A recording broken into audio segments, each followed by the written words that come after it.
Hearing is resumed. Since there are no senators who wish to propound questions, I think you can to the Sir, DOJ Secretary. Short Yes, for Senator. DOJ. Okay. Yes, sir.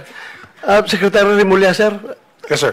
can we confirm from you, so far sa itong tinatakbo ng investigasyon natin, kung ilan na yung na-admit ninyo sa Witness Protection Program from our resource persons, kung meron na ba?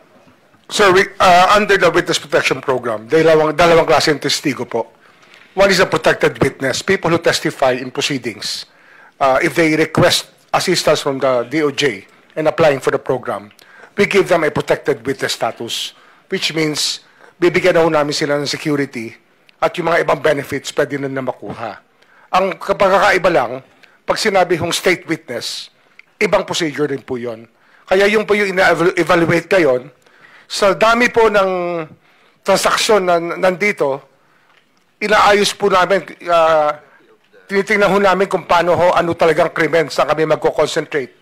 At kung kaninong testimony po pinakamahalaga, under the Witness Protection Act, yun po, kailangan po makita namin kanino talaga ang necessary para makakuha kami ng conviction later on. Yun po lang ho ang ano dito.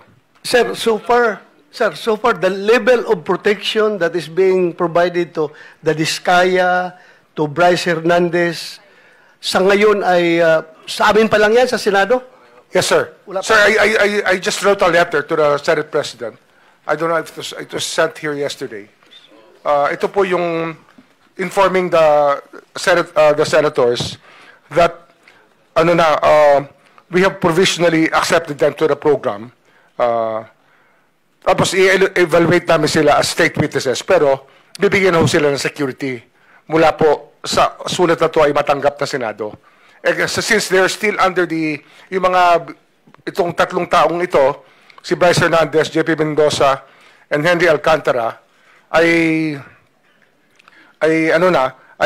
nasa custody po ng Senate at contempt, hindi po namin sila binibigyan pa ng security. Pero ini-inform po namin kayo na bibigyan na namin ng security.